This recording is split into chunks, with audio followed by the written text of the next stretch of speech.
The voice of Husker Nation is on the air. This is Hail Varsity Radio. Insight, opinion, expertise, along with the biggest names talking Nebraska sports.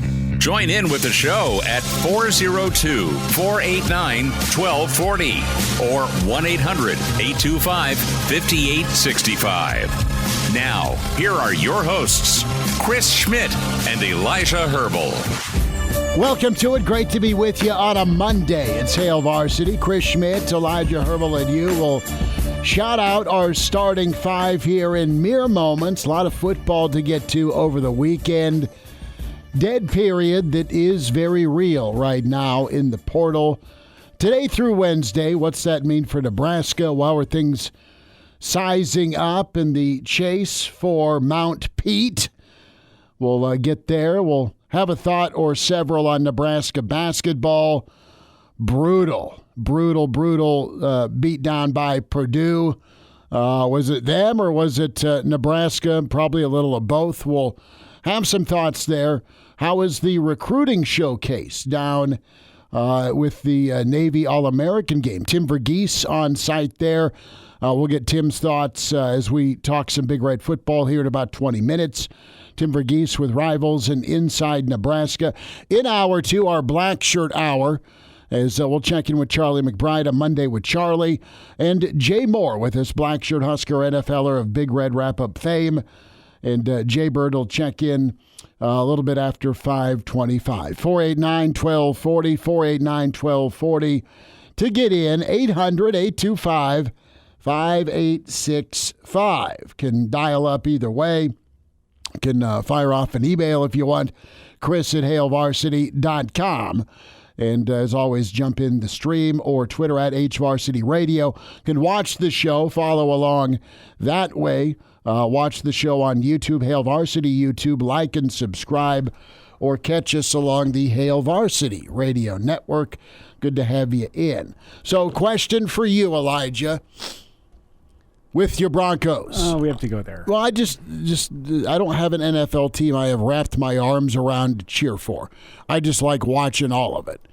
So is it better to love and have lost or not love at all? Love and lost. Okay. Absolutely. And after the past 10 years... You hit that field goal before half, it's a different thing. It's a different game there. If you don't have 4 drops, all of them on third down, it might be a different game. And some miraculous catches Buffalo but made. At the end of the day, Buffalo had a better roster than the Broncos.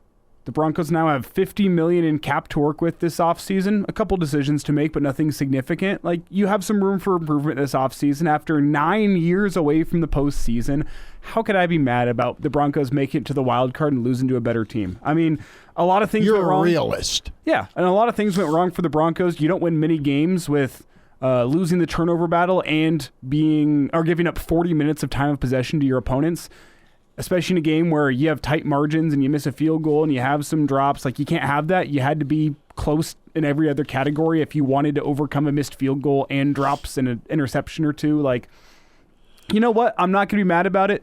The final score is not indicative of how close that game was. That being said... Says the diehard fan...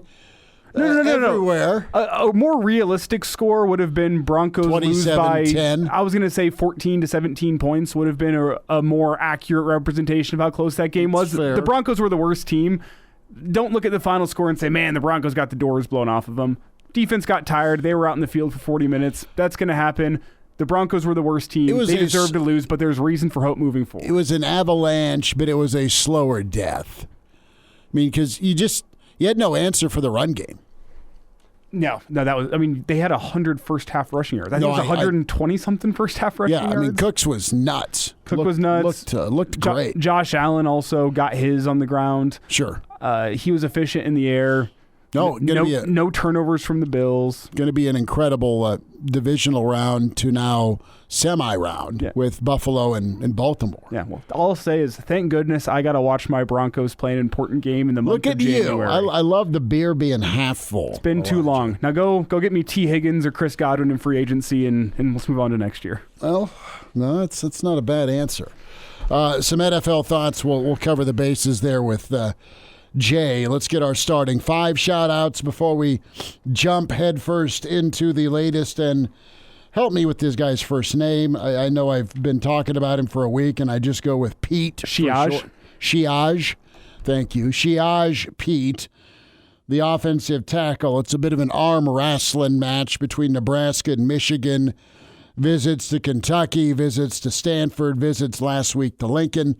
So where do things stand? We'll get there in a moment. Coach Brandon in first. Brandon, good to have you. Arlo is here. Arlo, thanks for checking us out on the stream with Hail Varsity YouTube.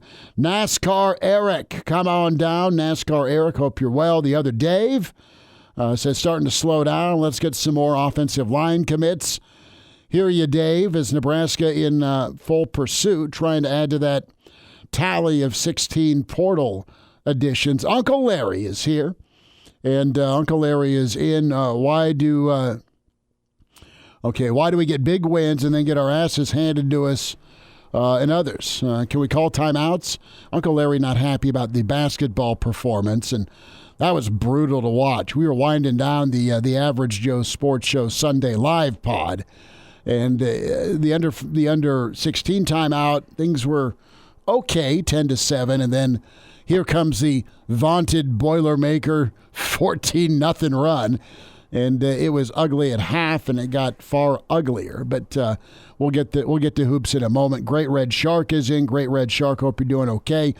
Jeff Snitley in, part of the Boulder Peace Treaty. QB1 Ace in from North Arkansas. 9 inches of snow's almost gone. And QB1 Ace says, sorry about your Broncos, Elijah. We're already past that. I know. I was over that by 4 p.m. Yeah. That's when I was on looking at cap numbers and looking at the draft. That is code for Jack Daniels and Sprite, I think. I was watching film on draft prospects on YouTube. I'm like, you had already moved on. Captain is in and says Purdue just hit another 3. Likely. Tuck is here. Can we play all basketball games in Lincoln? Good grief. Oh. It is what it is. Anonymous says, we'll find out this week if Donnie Raiola's recruiting wheelhouse includes not just Polynesians and rural kids, but also Navajos. Anonymous, good point. Mike and Callie, still waiting on Pete's announcement. Is he coming to Lincoln? ? Exclamation point. Brent is here. Like this from our friends, and check their podcast out, the Big Red Junkies. If you could have one roster wish for Nebraska football today, what would it be? Ooh. Give me a edge rusher. And maybe they have that with Winery. I don't know. But give me a game record that gets after the quarterback that can also play the run. There, I said it. 1B is get me a Downing-type safety. I mean, get me the Bama, now Ohio State dude in the back end that is just killer. See, I look offensive with what we saw last season, and the 2 places my mind goes are a dominant running back, like a Nebraska running back of old, throw them on roster, makes the offensive line Rozier, better. Phillips, Amon, Amir. Mm-hmm. The other thought would be just a dominant future first-round tackle.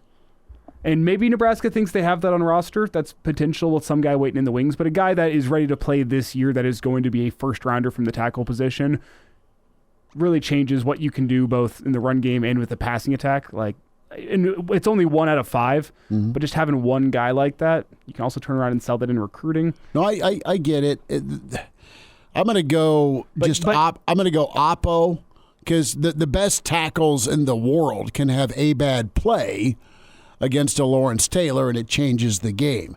Get me the guy that can play 60 snaps, and his tackle numbers maybe 3 to 5, assisted, unassisted, but he has 4 hurries, and he has 3 quarterback hits, and he has a strip sack that changes the game.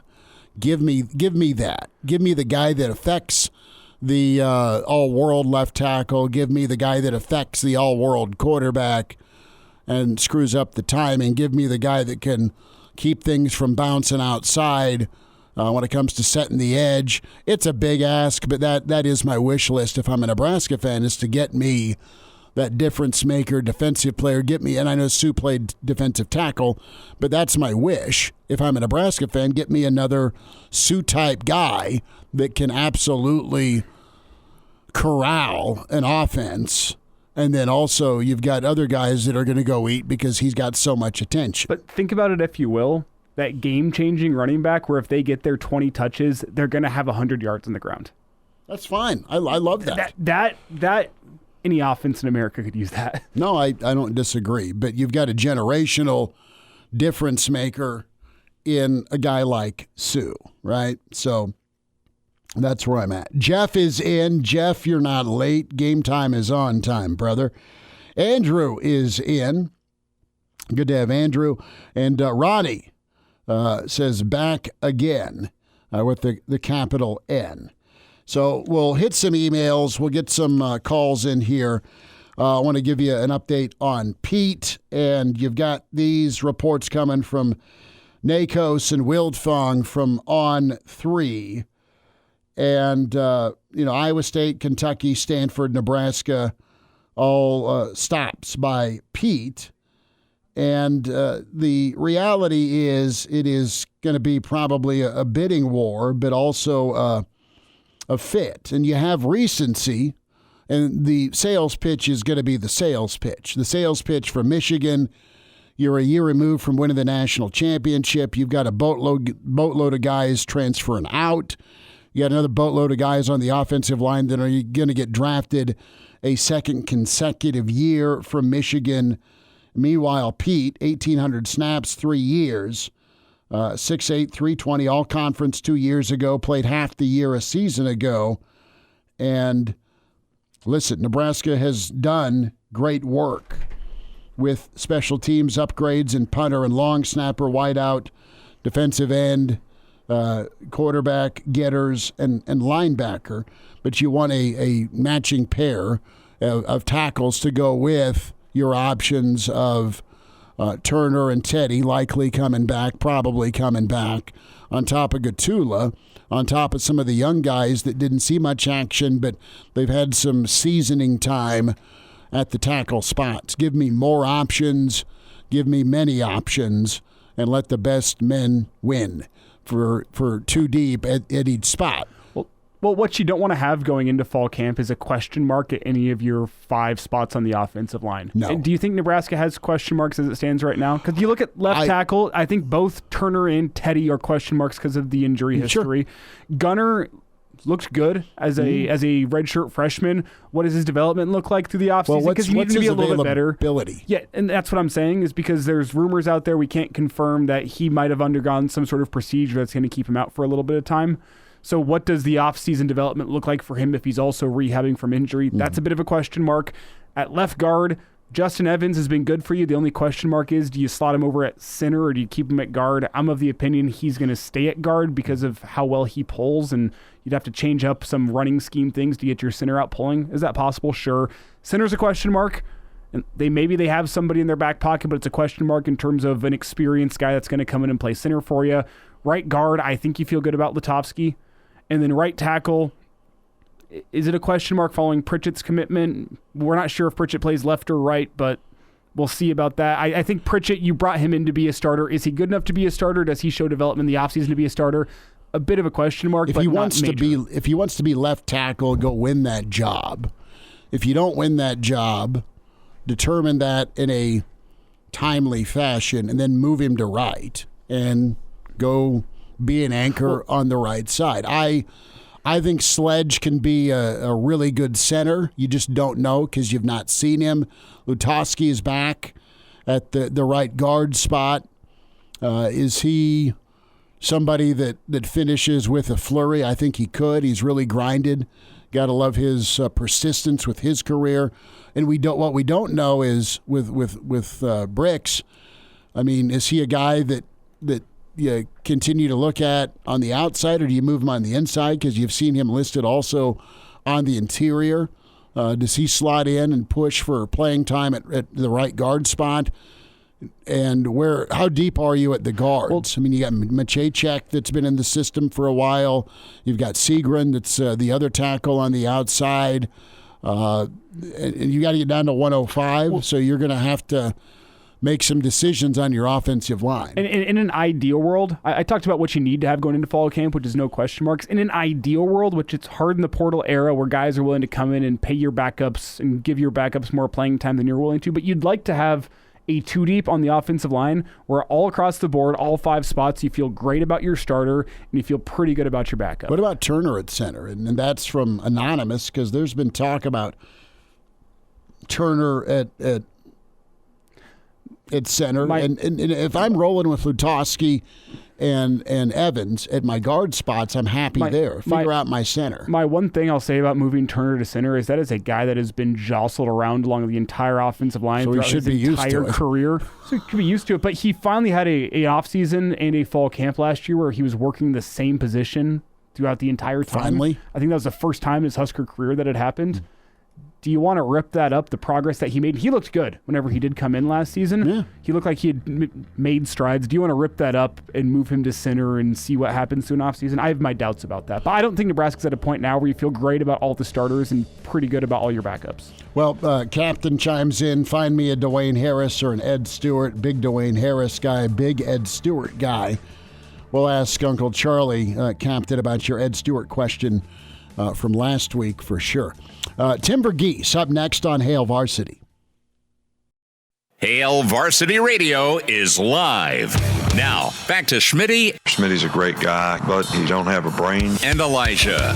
You want me to speak? When I point at you, yeah. On Hail Varsity Radio. Back into it, it's Hail Varsity. Chris Schmidt, Elijah Herbel, and you. We'll hear from Tim Verghese in just a moment from inside Nebraska, Rivals.com. He'll be hopping into the stream. So I don't know that you're going to get an official announcement on Jonah Wilson, the wideout from Houston. It sounds like Wilson's a guy that probably has an NIL deal set up, but Elijah's not a scholarship guy because right now Nebraska's jam-packed with 85 scholarship, and they're at their limit, and that's the way the West is won, so to speak, till July 1st. So I don't think you need to worry about whether or not Wilson will be a part of Nebraska football. He will be, is what we're hearing, but it's not a scholarship thing till probably after July. So that's kind of the setup there. 489-1240. And quickly here, Tim sent me a message to let us know he is resetting his Wi-Fi router. That's and fine. Hopes to be on momentarily. We'll give him a phone call if that does not work. No, that's fine. But the old ding, ding, ding, ding, ding. Speak of the devil. So we're going to ask Tim. Tim, we got you here, bud. Was there swear words towards the Wi-Fi router? That happens in my household. I was just wondering if it happens in your household. Oh, yeah, a little bit, especially just, right about to join and then everything just falls. So I had to restart and everything, but we're all good now. Well, good enough. Okay, got the question in the stream and want to ask you, our friends at Big Red Junkies, posing the question here. If you could have one roster wish for Nebraska football today, what would that roster wish be? And I went with kind of game wrecker, edge rusher, defensive end, dude that can play the run and kill the passer. That's my pick, Elijah. Yeah, I went with the dominant, game-changing running back, the kind of guy you can hand it to 20 times and just expect 100 yards rushing at the end of the day. What do you pick? Yeah, I like both of those answers. I think, either one greatly helps Nebraska. I think for me, and I do like the depth of that room, but I think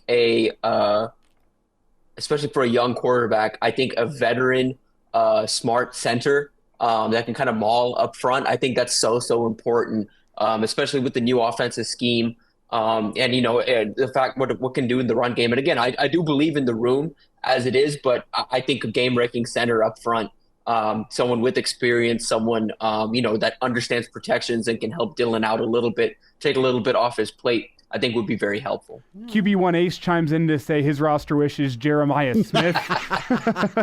I think a great 130 answer. college football programs would say the same. That is an awesome answer. And Tim, as we talk about the offensive line, one of the things that Schmidt and I kind of both noted is there could be guys on roster Nebraska feels good about making that jump, whether it be to turn into a kind of a game wrecker edge rusher, and you think of Winery there. From a running back spot with the usage, you think of Emmett Johnson. Could he become maybe not the dominant running back, but at least enough of an advantage in a running back to make that not as big a concern? Let me get your thoughts with the center position. Do you think Nebraska has anyone on roster that could end up being a dominant center? Maybe not this year, but maybe in years to come. Or do you look at Justin Evans? Does he get the move back over to center? What do you think Nebraska does at center? Because that seems to be a pretty unsettled spot right now.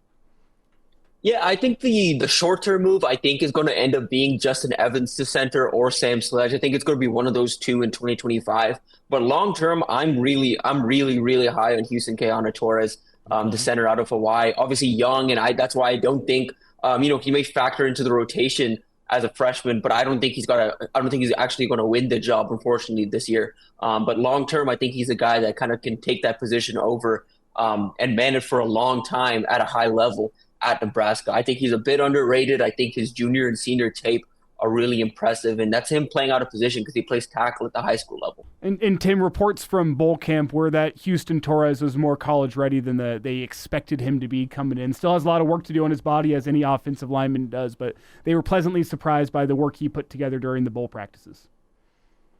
Yeah, you like that. You like those reports for sure. Tell me about the Navy All-American experience, Tim. You were down there checking out Cortez Mills, of course, Christian Jones. And what did you see? What wowed? What impressed? Yeah, it was a good week down there. Really just wanted to get, for both those guys, just kind of context against some of the best in the country for Cortez, on a team that had a number of really talented wide receivers going up against some of the best DBs in the country, both in practice and in the game. With Christian Jones, it was really just, I wanted to see how the athleticism translated against, fellow Power 4 players. We kind of saw him, what he looks like against Class A competition up here in Omaha. But what does it look like, when you're going up against 6'4", 6'5" offensive linemen, that are off to go play at Penn State and Clemson, and all these, Power 4 programs. And with Jones specifically, I was impressed with how physical he was like bringing the physicality almost to offensive linemen, even in practice. I really liked his ability to kind of take on and shed blocks. And then I think the biggest thing for him and both of these guys too, or another big thing with both of these guys, was getting verified measurables on both. With Cortez, came in a bit under what we expected, came in at 5'11", not a bad thing by any means, especially when you consider what really impressed us was he came in with 10-inch hands, had 33-inch arms, and I think was right around 78, 79-inch wingspan, which is absurd length for a player his size.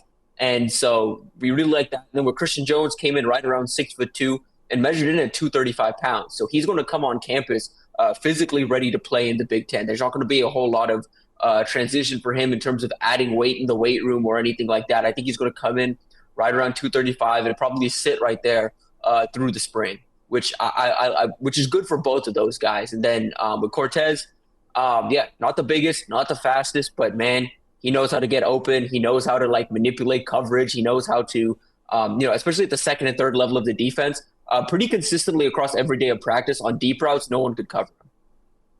It's Tim Verghese with us here. And Tim, between those two, Christian Jones and Cortez Mills, I think I know what you're going to say here, but which of those two guys do you think factors into play earlier in their Husker career? I think it's going to be Cortez. And just talking to him too, beyond just the physical talent, he has a level of confidence that the last time I saw it was Ja'Cory Barney in the spring, in his ability, just his ability to make things happen. And then something I noted at the game, because, they weren't able to connect with him in the game, but he was finding ways to try and get open and get the ball to him. Something I noted in that game and through practices, two traits he has that Dylan Raiola, I think, is going to really appreciate. He knows how to find the soft spot in zone. Like for me, the example I take, he ran a little hitch route and he noticed that the linebacker is sinking essentially to right where he is. So he just moved a couple steps over. As the linebacker adjusts, he moves that route accordingly. Then when the pocket breaks down, the quarterback basically goes off script and is on the run, Cortez takes his route vertical and goes up against the sideline. So he's in a favorable position for if the quarterback wants to make that throw, he's in a position to make that catch against the sideline. So he's really creative and he's smart. And I think those are two things that Dylan Raiola is really going to appreciate, because we haven't really seen Dylan, kind of work out a structure and have receivers kind of mimic and mirror. Like, again, a good example for people out there, kind of what Travis Kelce does when Patrick Mahomes goes off script. Nebraska needs a guy like that, or a guy or two like that. They have a few bodies in the room now that are capable of doing that. Tim Verghese with us, inside NebraskaRivals.com, at Tim Verghese, where you follow him, and great reports and coverage, of course, with the Navy All-American game. A couple of great Husker prospects that were a part of that. Tim, I want to ask your thoughts here on the tight end room and Mac Markway, and just, I guess, the outlook for him this spring and beyond. The tight end room has been shaken up a bit, but there's still some talent in that room. Where's Markway figure in your opinion? It depends on how healthy he is. I would like to, I think by the end of spring into the summer, I think he should be getting cleared to kind of go, coming off that ACL injury. So I don't know how much of him we see in the spring, but I do think no matter when he comes back, I think he's a kind of high floor and high ceiling type tight end that I don't think there's going to be much of a runway for him to see the field early. I think he's a guy, he did it at LSU, and LSU has a loaded tight end room, and he just found a role, but they were kind of moving that room away to more of a pass catching room than a blocking room. He's an excellent blocker, excellent in line, can get out in space and do some things as well. I kind of like the versatility of him. So I think he's a guy that ends up, I think it's going to be him and Lindenmeyer kind of as that 2-3, if not 1-2 in that room. Okay. Is there a comp for him that he rings a bell for you, either past college tight ends or some guys on Sundays? I'm not sure if there's one off the top of my head. He's stouter than, some of the tight ends Nebraska's had. Kind of closer to 6'3"-ish, kind of like more, shorter, but does a lot of stuff after the catch. I'm trying to even think of a name off the top of my head, but there's not really a good one. More of a Mark Andrews type tight end? Yeah, that's a good one. That's a good one. More of a Mark Andrews type, good blocker, can kind of stretch the field a little bit, a reliable pass catcher, but never going to be like this burner, never going to be able to really line up out wide and do a whole lot of things. So maybe more short and intermediate across the middle. Maybe more Delaney Walker. Yeah, that's a good one too. Because Delaney Walker wasn't the tallest guy around, and he was solid blocking, solid pass catching, but wasn't necessarily exceptional in either. But sneaky good. Sure. Sure. Sneaky good. So with that in mind, Tim, what does that mean for Carter Nelson and his role in 2025? How do you forecast that? Man, the what throws everything off for me with Carter Nelson is the hip surgery. Is because you just don't know kind of what the recovery from that looks like. You have an idea that, the idea is he's going to come back in the summer, be healthy to go through summer workouts and into fall camp. But you just never know with hips. And I think this spring, getting another full spring or full spring here was actually, I felt critical for his development. Having a year, kind of a semester in Da'Keil Shorts' room to develop and learn or potentially transition over to tight end. I'll be honest, I don't know how much of him we see in 2025 just coming off that injury. I think he's a good enough athlete that depending on when he comes back, I think they're going to have to find a way to kind of get him on the field or figure out a role for him. But I think he's a question mark for me just because of how limited he's going to be this spring. Tim, we're up against it. I will keep you a shorter overtime. I promise you that, because you're a busy dude. And you're like, yeah, whatever, dude. We need a little overtime to answer a couple of portal questions as the dead period is here. Can we do that? Can we coerce you to come on back for about 2 minutes? All right. Look at Tim. He keeps sending those invoices, and we keep just. We'll send it back someday with a check. I do have a Christmas present for Tim. It's sitting at my house. I have not gotten it in the mail yet. So I promise I'm sending that soon, Tim. I like that. Look at that. We went holiday shopping. Good work, Elijah.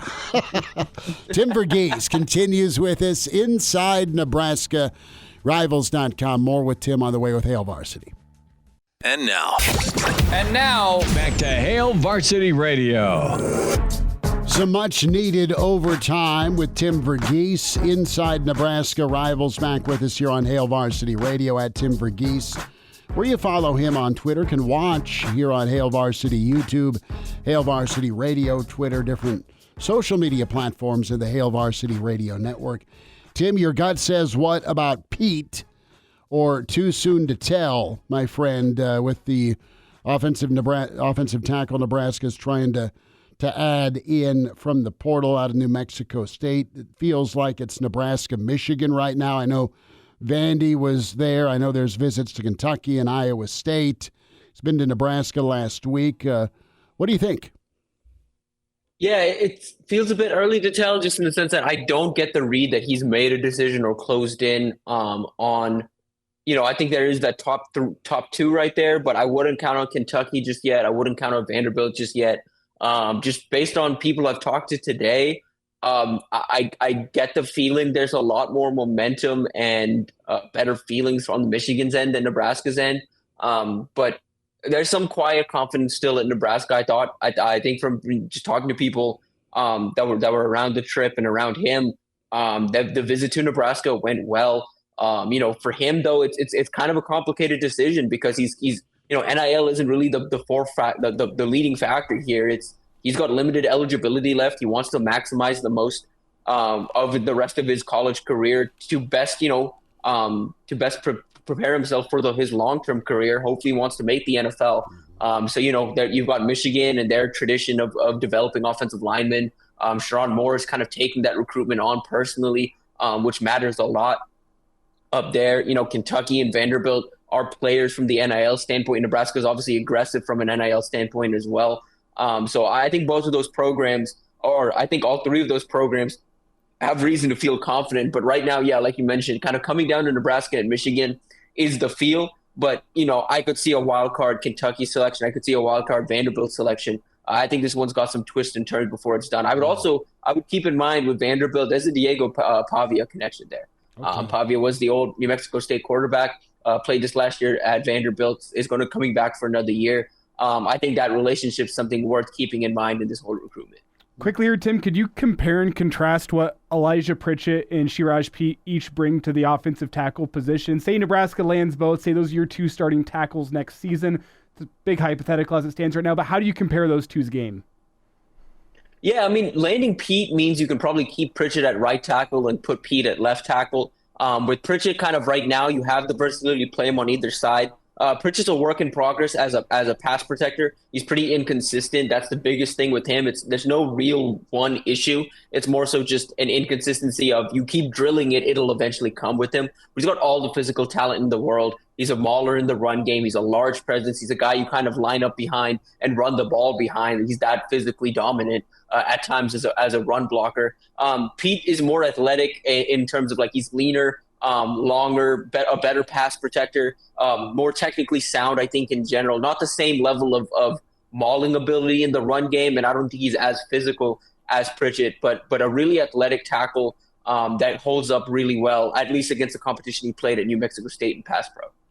Jonah Wilson, the Houston wideout that had some history, recruited by Dana. I know Nebraska's full up with 85 scholarships. Is this a situation where start a class next week, Wilson's in Lincoln? Is that kind of how things are trending?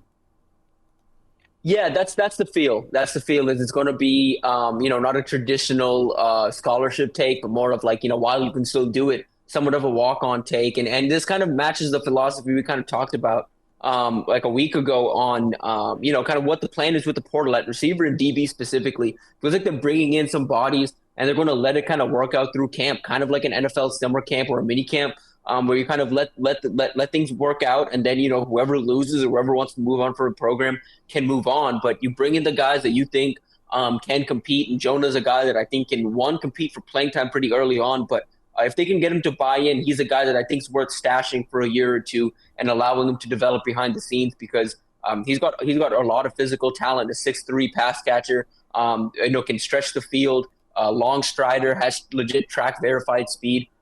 Big body, can go up and get it with anybody. Pretty physically imposing as well on the outside. So, and Nebraska kind of needs some of those outside bodies. So, I like the ad. If this does end up coming, I think he's exploring his options here at the end before kind of making a final decision. But as of right now, we are expecting him to be enrolled at Nebraska here in the spring.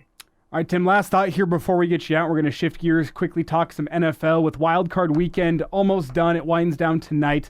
Who is your current pick to win it all? Who do you think is going to lift that Lombardi Trophy?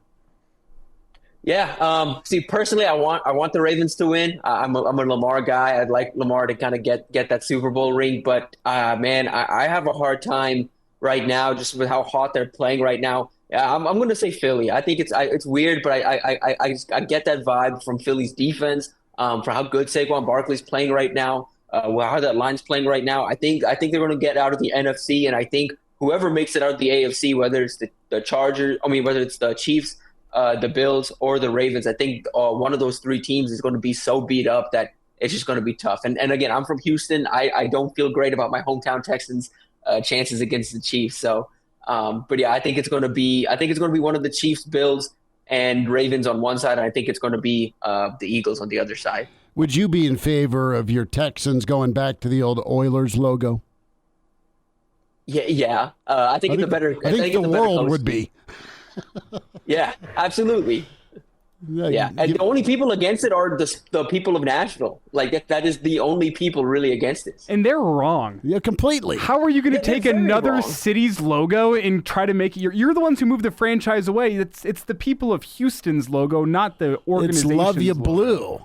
I mean, I was 2 feet tall and had an Earl Campbell jersey. Give me the Love You Blue. Give me the Bum Phillips cowboy hat. Bring it back, baby.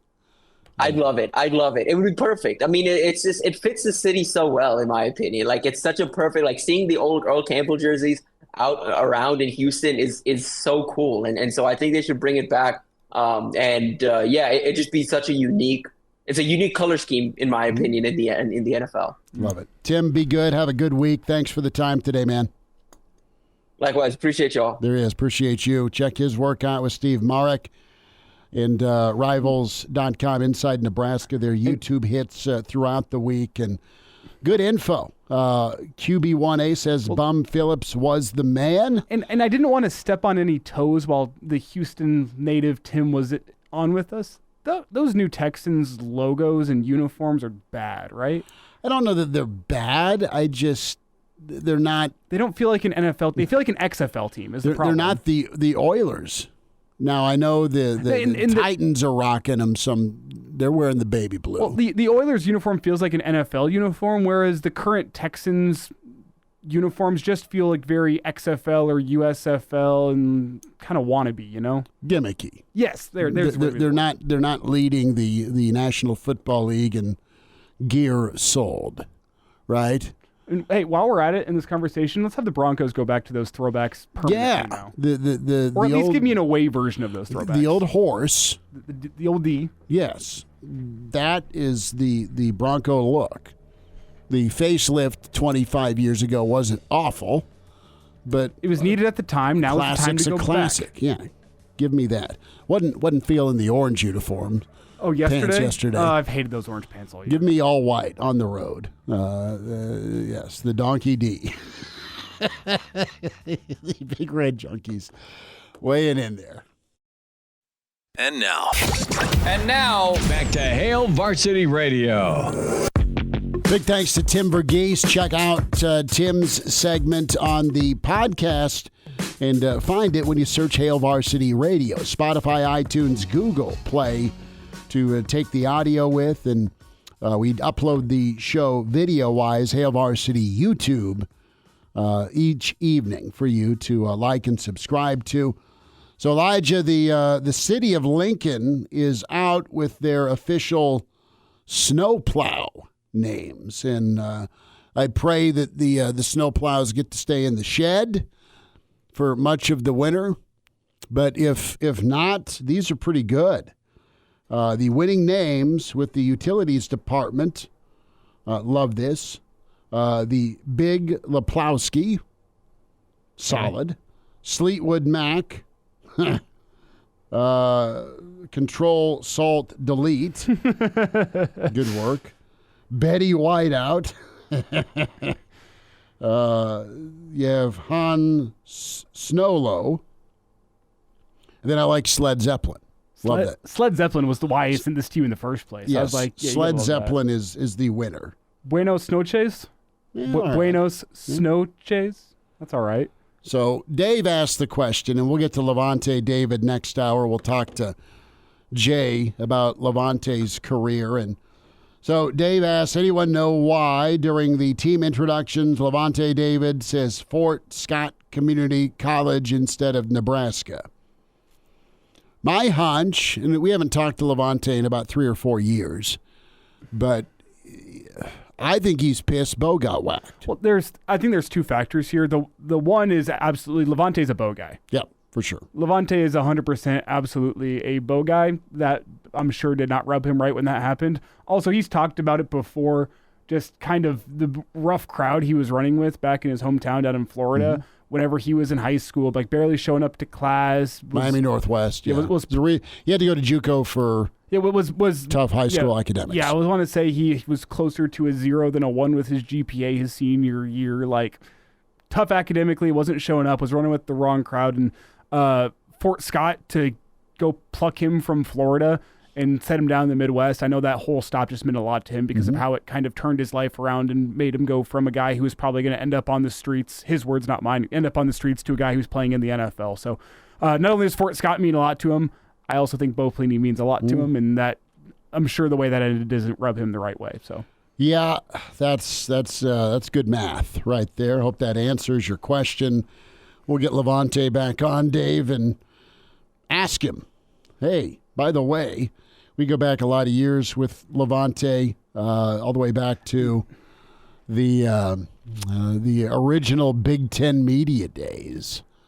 And then Levante was cool enough to come by the studio before he got drafted and did an autograph signing at one of the local card shops and just have kind of kept in touch from time to time. And we'll see how much longer he goes. I know he said after the game last night he was going to kind of take a few weeks to himself and evaluate his football future. He showed last night he's still got a lot of good football left in him. He's got so much gas. Chasing down Jaden Daniels on the sideline and knocking him out short of the first down was huge.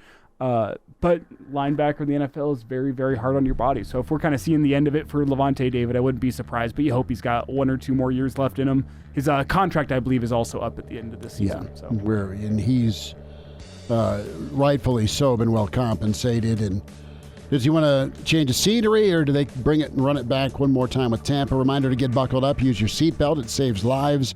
Only if properly worn. Make it click. This message from the NDOT Highway Safety Office. Coach McBride up next. This is Christian Peter. I'm sorry, but the stories I have about Charlie are not appropriate for the public. The right case of the Mondays. It's Mr. Blackshirt, Charlie McBride, on Hail Varsity Radio. Back with you into Hour 2. It's Hail Varsity, a Monday with Charlie. Coach Charlie McBride with us here. Mr. Blackshirt himself, as we're all trying to stay warm in this month of January. Coach, good to spend some time with you. Thanks for joining us. How are you? Well, I'm getting older. Getting wiser? And it's, yeah, well, that's what they say, but you know, I figure at least I'm brain dead 2 days a week. Well, I'm down to 2. I'm down to 5 days. Not even. Well, you know, that's a good ratio. I mean, 5 days is better than 4. So we'll run with that. I mean, I'm usually brain dead 2 days a week as well, just because you get done with that work week and. There's not much mental process left, you know? I'm going ice skating tonight, though. The ice is on the lake, and I'm going to go ice skating. Really? No. I guess well, come on now. I mean, you grew up. I'm going to go watch. That's the way to go. I mean, you got your dynamite ready, so you're ready to ice fish, it sounds like. No, we are. I don't think we're going to go that far out in the lake. It's not. It's good though around the, when it freezes and the wind doesn't blow. Mm-hmm. the lake is unreal because the ice is level, so the kids just shovel off the ice. And down the way here, we got a family that has lights. Oh. And they're from California, so they may be burning up, but the lights are on, so somebody's there. Well, did you ever do any ice hockey on the lake as a kid, or even? When we were kids. Oh yeah, we did. Oh yeah, yeah. Don McFadden's dad was played for the Blackhawks. Is a friend of ours, and he kind of set up everything for us, and we had it over in the park, and he got old stuff, nets, and we all had skates and sticks, and he'd steal pucks, old pucks from the pro teams, and bring them there, and. But it wasn't, and then we didn't do much. We just, because most of it was fighting. I love it. You just drop the gloves. Let's go play hockey. Sure. Yeah. That's funny. Yeah, I can see Charlie as that enforcer, right? For sure, yeah, on the ice. Yeah. Putting the foil on the knuckles. Throw a little cross check and be ready for that with that foil. Yeah, I love it. The enforcer Charlie. I love it. That's good. It's even worse. My son David really loved hockey. He's the youngest one. Mm-hmm. And so he'd go over, and when we were in Sun Prairie, Wisconsin, we were at Wisconsin when he was that age, and they had a great hockey team. And Bob Johnson, I don't know if you know the name, he was the head coach at the time. Then he went to the Penguins, and his Johnson kids both played pro hockey. But we go play with those guys on this fella's farm. He had it all lit up, and he had it made like, it was a hockey rink. Mm-hmm. And so every year at Christmas, our secretary daughters, football secretary's daughters, was going with one of these guys. Mm-hmm. So the other one got married to one of them. Oh, wow. So I was Santa Claus at Christmas. and I mean, by that time I was, perfect, and so when I got there, I'll never forget, this little kid came out with a hockey stick and a bottle of whiskey and in his other hand, and handed me this and said, "Here's Santa. Here's your drink for tonight," or something like that to me. I couldn't believe it, but it was, it was good. Why is Santa slurring his words? Well, how did I get on the nice list? A bottle of whiskey does it every time. I like it. Charlie, speaking of, they wanted to be sure, because I dressed up in this beautiful uniform for just these kids. They thought they owed me something, so they gave me a bottle of whiskey. It was good. Charlie, speaking of Santa Claus, we had a question back in hour one, and I want to ask, if you were Santa Claus and you were able to give the gift of one just dominant player to Nebraska's football team, what position would you put that player at based on what you saw in 2024? Where do you think Nebraska could use a game-changing type player on their team? Well, if I was coaching the offensive line or something like that, I'd get a center. Okay. All right. It's always funny because people have asked me that about baseball, and I'd get a catcher. And because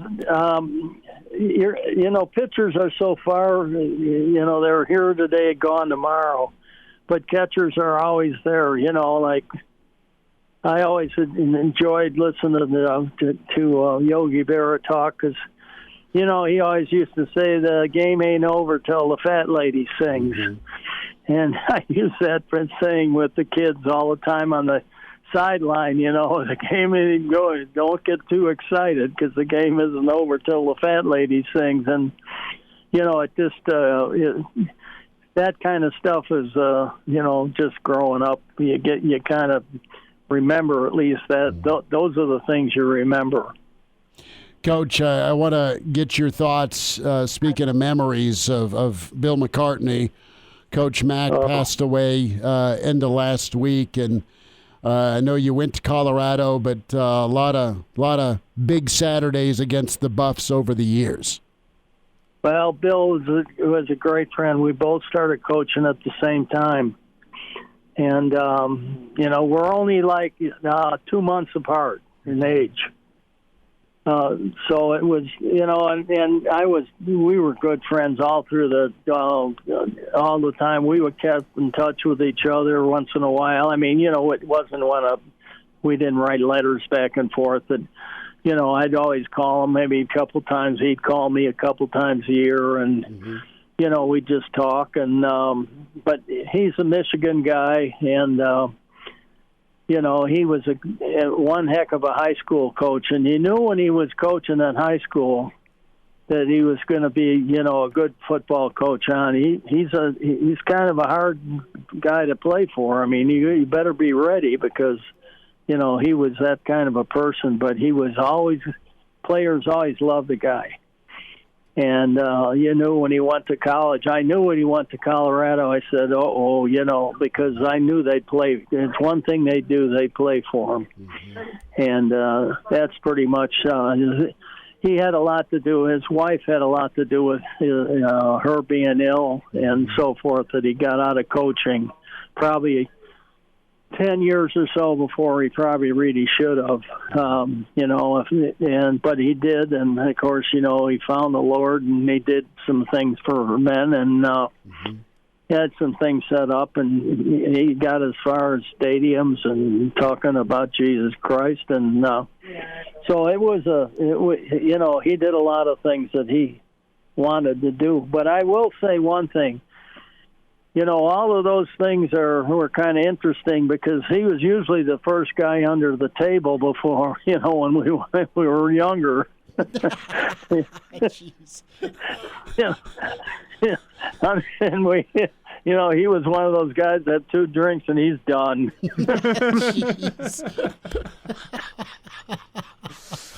Well, we talked to Coach Mack when he got into the College Football Hall of Fame. It's about 10 years ago, but always remember that conversation just with what you were talking about, his passion with Promise Keepers and his wife, and right, and just how his priorities kind of shifted. What did, in your opinion, what did he do for Colorado in the realm of the Big 8 and in reference to Nebraska? Did Colorado push Nebraska? No, Colorado pushed Nebraska. He went in there and right away he circled. He liked me so much. He circled the Nebraska game right away because we were the best team, and so that's what they wanted to do: beat the best team. And that's the way he thought, and it was. That was just that kind of showed his personality, and he didn't let anybody. I'm not kidding. He didn't let anybody that wore red, any kind of red, in the office. And I mean, it got serious. But there was a show that I saw, and it just was. You could have just shown the people talking, and I would have known who they're talking about. Mm-hmm. It's one of those things, and it was the players talking about Bill, and it was during their time together, and it was pretty much, I think, right after he retired. But the guys he recruited, Darian Hagan and that group, they talked about him, and it was, it was quite touching film. They probably will show it on ESPN before long. It'll probably be on there because I'm not too sure. I didn't see. That's the first time I saw it was on ESPN. But anyway, Bill was very close to his wife, and she she had some health problems and some. She was really hard oxygen, and she was on some stuff. I met last time I really got a chance to sit down and talk to him. He was before a game.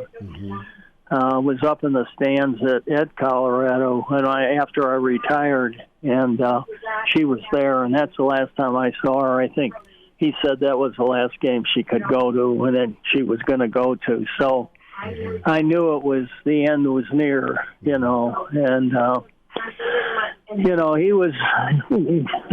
was his main thought right now, was his family and everything, and and of course all his players, they're his family, so that's what you didn't know, whether he was talking about his players or his kids, and but anyway, Bill was a very thoughtful guy. I mean, he was he'd remember your birthday, and the people that were his friends, he'd always call, and they'd no matter how bad. See, I was in November, so it wasn't his birthday was in the summer, so like I said, we were only 2 months apart, and so anyway, but he was just that kind of a person. I would be willing to bet you he'd remember his secretary's birthday and everything. That was something important to him that, it just made people think, remember him for that. Coach, question into the stream from Captain, and we meant to get to this last week. It's about Ed Stewart. And when you made that switch to the 4-3, what prompted Ed as being the guy that could move from safety to linebacker? A football question for you. You move from Eddie Stewart? Yeah. Why was Ed the guy that could make this thing go? He can't run fast enough. Okay. As a safety? He couldn't be a safety. Gotcha. Oh, and we moved him to safety. He had a fit. Yeah, I thought he was going to quit. Yeah. He wanted to play strong safety bad. Mm-hmm. And I said, you're going to get in more action. We kept talking, and and I think at first he had a little bit of hesitation, but as it ended up, he just, at the end, it was like, he just thanked me for removing him, and you know how it always ends up that way. You get a young man, and he finds out that you can take, for example, the two defensive linemen, those guys that they had this last year, mm-hmm. and you put them in the offensive line. You tell me what you got. Smart, tough, big, strong, and are full-blown football players. Sure. And so you tell me what kind of offensive line you'd have. See, and that's why I said with Tim Rother, I told him when they went to we had a kid that's 6'7" and long arms and things. I said, look at this guy can play offensive tackle. Mm-hmm. Well, he played for the Raiders 2 years on offense, 2 years on defense. No, sometimes you got to move them, and I just wanted to get that question answered for one of our listeners. And Eddie had the speed for middle linebacker, and we were looking for fast guys at linebacker. See, that was the thing we thought. That's what we decided, that we were going to go with speed and go with that. And Eddie was he's tough now. I mean, and he was the perfect fit for a will linebacker, and so that's what we did. We moved him, and it took a little talking, but he finally gave in. Coach, we'll holler next Monday, and can't wait to spend some more time with you. Thanks for joining us today. Okay, have fun watching those other guys with those pro guys make all that money, and when they lose, it hurts them bad in the pocketbook. Oh, I know. Coach, we'll check in again. Thank you much. Thanks for having me. I'll talk to you next week. Bye now. All-State, 2-year starter, and rush in for the Big Red and NFL vet. Is Dudeness or Duder or, El Duderino if you're not into the whole brevity thing. It's Blackshirt Jay Moore with Hail Varsity Radio. Back into it. Hail Varsity continues our Blackshirt Hour. The home office of one Blackshirt Husker NFLer, Jay Moore, with us is Jay Bird. Also, that's not a vape pen, is it? It's just a pen. Just a pen. Okay, we're just. I have my notebook here. I'll just write some stuff down. The reminders get done at work tomorrow. So no, definitely not a vape pen. You're already just kind of like thumbing your nose at us with that left bicep there in the stream picture, saying, "Look at this." Sorry. Now he's just scratching his shoulder, just going straight up Schwarzenegger on us here. My Lord. Can't do anything right, I guess. No, you're good. I love it. I appreciate it. I'm just messing with you. Would have been a pretty cool move, though, to be ripping like the hookah and blowing some clouds at the camera during the show. Jay now goes full Hulk Hogan and just rips the shirt off. It's one of those shows, huh? There's a time and place for everything, just not on a Monday afternoon. No, I get it. Bird, a lot getting after it with the portal, and there's a bit of a dead period right now, but we've had a kind of an ongoing question today. The good folks at the Big Red Junkies asked in the stream. Hail Varsity YouTube can watch this interview. But your one roster wish is what? Coach McBride said, give me a center.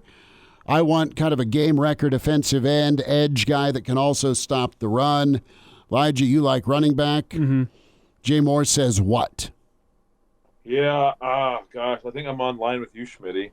I love, just because playing the position, so I'm a little biased or partial, but I think when you have an elite guy at the edge, it just really disrupts stuff. It disrupts the opposing offense. They got to think about him all game long, and they have to do things that alters what they want to do offensively. So, yeah, I mean, all the good edge guys Nebraska's had, we can go through decades of guys that have played this position, and you put Randy Gregory into that class, and hopefully Noweri becomes that guy that they got out of Missouri.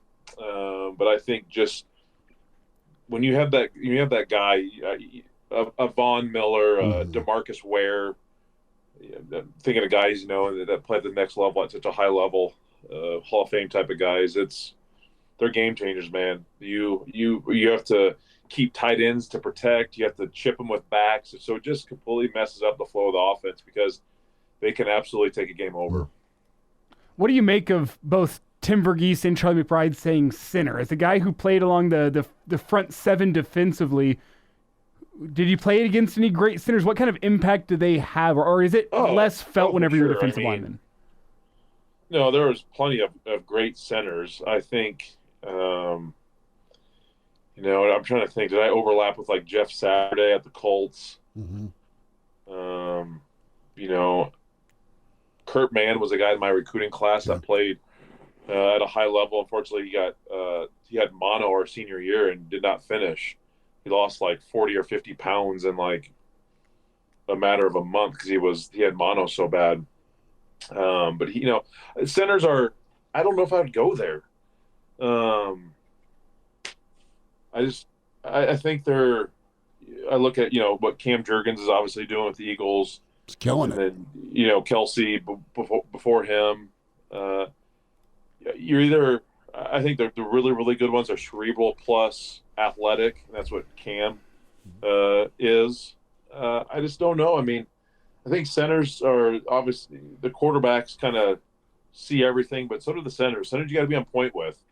You can't be a dummy to play center. You have to identify protections and mics and understand what's kind of going on. You're the eyes and ears of that offensive line, and I don't know if I'd go that far as a center. I think you can get by with an average center and still be a damn good team and a damn good offense. I can't think of too many teams. I mean, how many? I don't know. I mean, I look at like the Patriots with Brady and all their time. I do not know who their center was, and I think there was multiple. Mm-hmm. I think of some of the NFL greats, Olin Kreutz, of course, Nebraska great, Remington for sure. Dom was dominant at Nebraska, and then a boatload of years in the NFL. Yeah, and the Lions were always good whenever he was there. So that sounded like a shot, and it wasn't, but it's just kind of underscoring Jay's point of, like, is it an important position to have? Yes. Is it the most important?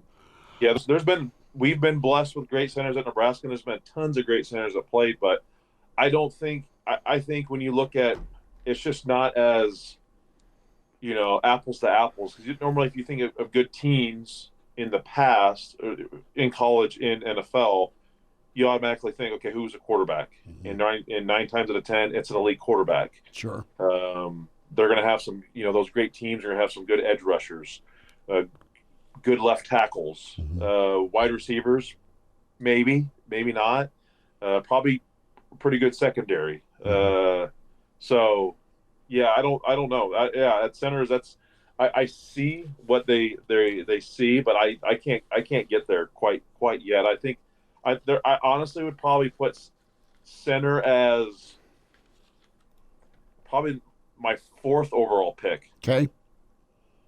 If I had to rank them, I'd probably go edge, quarterback, left tackle, probably tackle. Mm-hmm.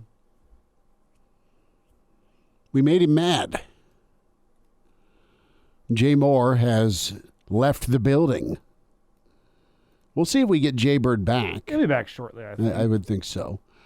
489-1240. Great Red Shark says Jay looked like a mythical giant when he was when he slowed down his fan at that angle.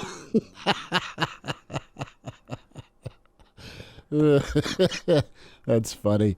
We got him back. Jay, we've got Tiger Shark in the stream that says you look like a mythical giant the way you're set up. Pretty good. I want to get your take on the NFL weekend. You mentioned Cam and how well Philly is playing. They're letting Hurts do what he's comfortable with, and he is by far from a liability. He's an absolute talent, but they are really catering to his strengths, and then you tack in Saquon with that 1-2 punch, and then the O-line, the best in football's really dominant. Philly looks like Detroit's really solid too, but Detroit's defense has given up points, but those are the two you've got circled. Tough one last night for Tampa. Really impressive comeback by Daniels and Washington. They are fun to watch. What do you make of Levante David? Do you think he comes back for one more rodeo? I know the contract's up, 13 years. Dude belongs in the Hall of Fame. I think he'll get there. But you played. You know what it does to your body. Levante is working on 13 years in one spot. Yeah. I mean, that's incredible to play that long and be as healthy as he's been. If I'm him, I'm riding off in the sunset. You got your Super Bowl win, but I don't know what's going on in his mind and how he feels physically, right? But I know one thing that I've always talked to guys that have played, and it says always this was not my case, and this is probably for 80% of the guys who play in the NFL is being able to leave on your own terms. Mm-hmm. And he's in that spot where he can. I'm guaranteeing you someone's going to take another chance on him, but he can kind of ride off into the sunset. The season didn't end up how you want to, but to be able to play that long, make the kind of money that you make, stay reasonably healthy, and go out and try to do some other things, with family. But no, man, his career is Hall of Fame worthy without a doubt. He's got the check mark of the Super Bowl win. I've I've had the pleasure to play with Patrick Willis, and he just got inducted this past year, and Patrick hasn't played as long as Levante has. Patrick kind of cut his career short to kind of take care of his body and do the necessary things. So I'm sure Levante is going to take some time and weigh the pros and cons. But if I'm him, I said, I've given it my all. I'm ready to, be a dad, be a family man, do some other things other than football, but maybe not. I don't know him well enough to speak for him, but I know if I was in that situation, I'm definitely leaving on my own terms, and this seems like a perfect spot. If this is the end of the road for Levante, Jay, where does he rank to you among the all-time Husker greats, especially given I think you'd have to throw some points in for just the incredible NFL career he's put together, probably going to get to the Hall of Fame in some way, shape, or form. Where does he rank among the Husker greats for you? Oh, shoot. I mean, we don't need a specific number here, just... I think if you do an all-time Nebraska defense, he's a linebacker on it. Okay. Yeah, I'm with you there. I think, you got to probably put, Barrett Root and him in there as linebackers, and you can have an argument about Murtaugh or whoever else, all the other great linebackers that played that spot too. But he deserves, if you're going to do an 11-man or a 12-man team or even a 15-man team type defense, Levante 100% deserves being there. I don't know where he ranks statistically because obviously being JUCO, he didn't play for 4 years. He's third, he's top 3 in just 2 years when we talk total tackles. It's nuts. That's incredible. That's incredible. So, he's without a doubt. He deserves to be. He's one of the best linebackers ever come through Nebraska, and one of the best linebackers to play in the league, flat out. Period. I mean, undersized, but just has the knack to find the football and the skill set that is just not coachable. No, some guys you can't coach what he does. He just has a God-given ability to find the football and without taking on a lot of force to his body. That's why he's able to play so long. His ability to split double teams and get around blocks and not take huge hits, that's a skill set in its own. That's why he's done it for so long at such a high level. Jay, hang tight. We'll be back with you in a sec. And now, back to Hail Varsity Radio. Back with you. It's Hail Varsity. Chris Schmidt, Elijah Herbel. The Blackshirt Hour rolls forward. Jay Moore continues at Jay Moore 44. Catch him for Big Red wrap-up and all the other things you see Bird on. And Vic, our friend, Vic in Denver, got married today. Shout out Vic. And says he understands, totally gets the uncoachable issue. Mrs. Vic doesn't understand his love for Nebraska football, never will. So there we go. I had to shout out Vic for that. Jay, we focused a lot in on NFL. Great thoughts there on Levante David. As we look at the next round of the playoffs, dude, Baltimore, Buffalo, Houston, Kansas City, whoever wins tonight at Philly, Detroit, Washington. Did you expect Daniels to be this good? Man, he was poised last night. That's a tough ass to go in Tampa. He made 0 mistakes, made a lot of plays. No, I definitely didn't. I mean, he's really good. I saw him play in person last year when LSU went to Tuscaloosa. That's where he kind of got knocked out of the game, I think, late in the third quarter, maybe early in the fourth. LSU was going to beat Alabama in Alabama until he got hurt.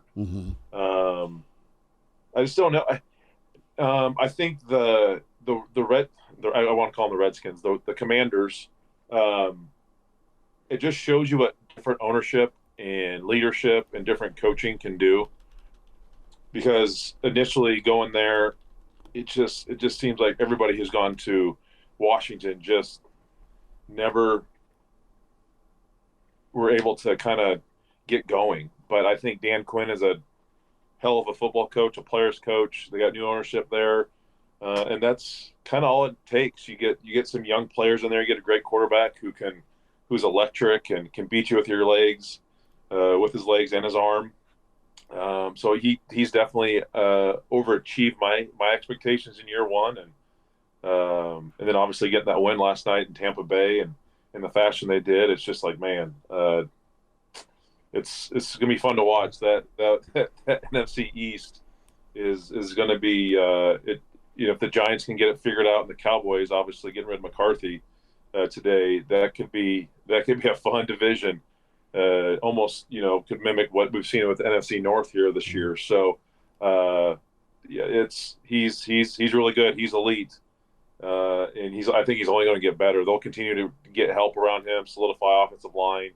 He's got a good group of young receivers already, but they're gonna be tough to deal with as long as he stays healthy.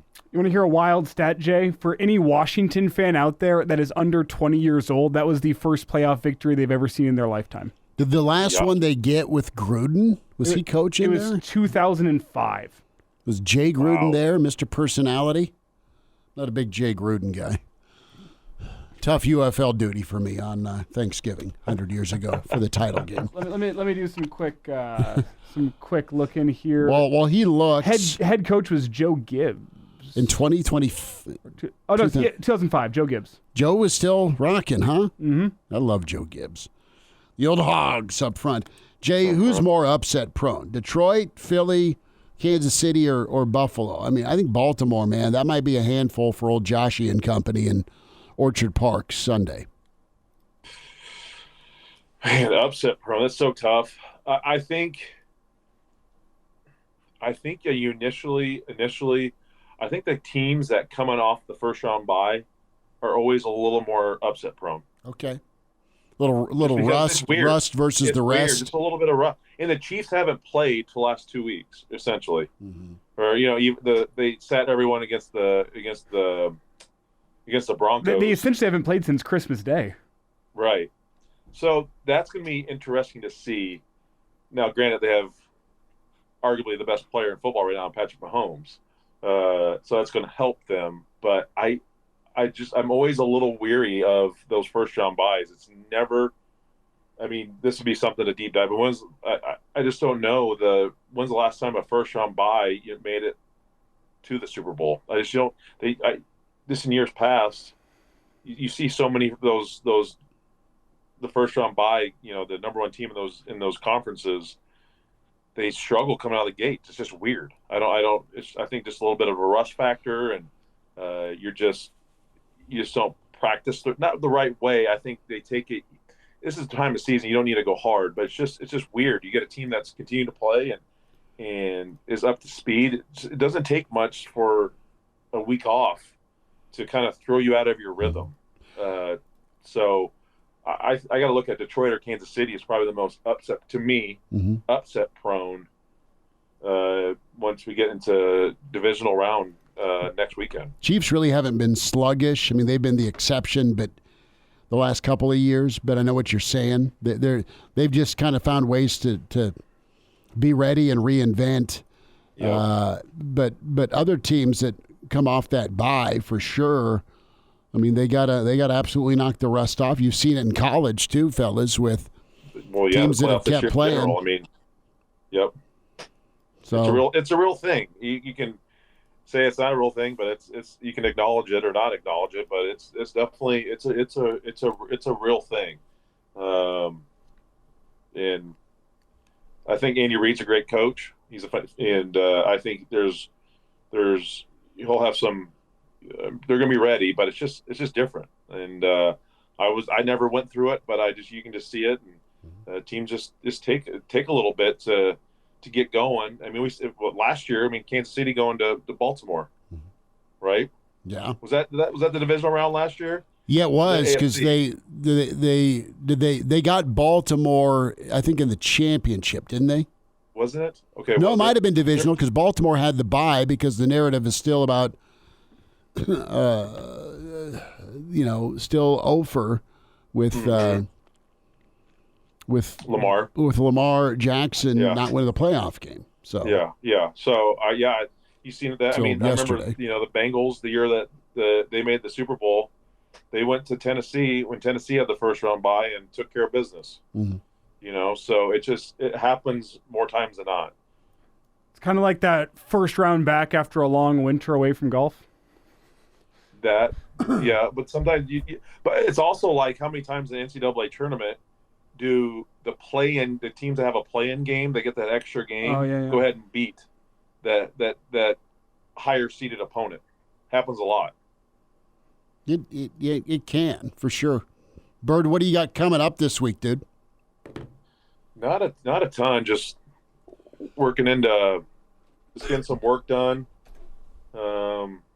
Right in the middle of basketball season for Mav, so get him to practice. Are you coaching?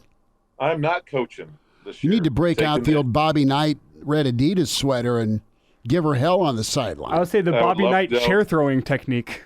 Yeah, I kind of figured it's good. I've helped coach in a lot of things, but sometimes it's good for your kid to hear other coaches talk and be out of it. But hoping to go. I think I'm gonna go to the basketball game on Thursday night against Rutgers, that late tip, and see if they can get their stuff back together after the Purdue game. And but yeah, we're just getting through this slow time of year with the weather. I don't know. It's supposed to be nice on Thursday. I might try to, if the snow's gone, I might try to sneak out and smack a few balls. Go get a birdie. I love it. Bird will holler next week. Appreciate you much, man. Yeah, well, sounds good. See you, boys. Appreciate you. There he is, Jay Moore with us. We'll wind down a Monday edition next on Hail Varsity. And now, back to Hail Varsity Radio. Big thanks to everybody for checking us out on the Hail Varsity Radio Network, Hail Varsity YouTube, Hail Varsity Radio Twitter. And if you want to check out the podcast, like and subscribe, give us a rating. Good, bad, or ugly, just search Hail Varsity Radio, Spotify, iTunes, Google Play. The full show going to be posted also on YouTube. It is steak and a beer bet time, Elijah. Are you ready? You don't look thrilled, nor do you look like you give a damn. Well, are we doing Monday Night Football? Well, yeah. Okay, I can get down with that. It's a big question mark. How different is this game because it's in Arizona? That's fair. And I don't know how raucous the L.A. home environment is anyway. Now, we spent minimal time on basketball. Forgive us. Doesn't even really want to talk about that. No, you're like, what the hell? 104-68. Do you bounce back? Do you handle business Thursday night? You need to. One loss by 40 happens. Ask Tennessee. Different team, but you get what I'm saying. You can't have two. You have two. And you certainly can't have three. It's just going to be carnage on the road. You're going to see it. You're going to see good teams getting blown out. You're also seeing a long memory. You're seeing Sparty, remember, getting drilled a year ago at PBA. Yet Purdue did not forget Tominaga Magic a year ago when they were knocked off at number 1 when the court was stormed. So they had something for Nebraska. Nebraska contested for a while. Didn't matter. Purdue still drilled the threes. I just need to see Nebraska's big dogs be big dogs, even if they're getting it handed to them. I need better performances from Gary. He knows that. I expect him to bounce back. I really like Jawan, good ball player. And same with Bryce, 2 for 8. And that's not rocket science. Your two studs struggle, you're not going to win. But the 17 turnovers, the plus 39 from 3, and above all, the 17 turnovers. I mean, it's the same number they had against Michigan State. It's no coincidence. And then Nebraska gets out of sync where they just try and trade buckets versus slowing things down a little bit. And this team is not going to be able to run in transition, and they don't defend in transition. So those are all things you're not going to see at Purdue or Michigan State again till Indy. So get that figured out. But you've got reality is it's been a tough schedule stretch. Yeah, and we're still trying to figure out how good this basketball team is. We're still trying to figure out how good this basketball team is. I don't want to read too much into yesterday. You got smacked, absolutely. Struck me as a a typical, you were hungover after what happened in Iowa City. See, Fred was asked that, though, and he said it wasn't anything to do with you. What you can't do is... That team looked like once they got punched in the mouth earlier, they had no response. I think that's because of the hangover effect. But what I will say is this team, after losses like that in Fred Hoiberg's tenure, especially in the past couple of years, has tended to have a response. All my analysis for the game is that sucked. You need to have a response on Thursday. Do they respond on Thursday? I think that's all that really needs to be said. And that is the question going into this week. Now, how many times do you get smacked in the mouth? Purdue's a better team. Michigan State's a better team. You're going to lose to those guys. I mean, it's apples and oranges from where the teams are at. Now, Nebraska still has a pen in hand to write this script. All right. Minnesota or Rams -2.5 bikes. Where are you going? I'll take Minnesota. Give me the Rams. Okay. There we go. Air Shake. Steak and a bet. Schick tomorrow. Brunsey tomorrow. Mitch Sherman tomorrow. See ya.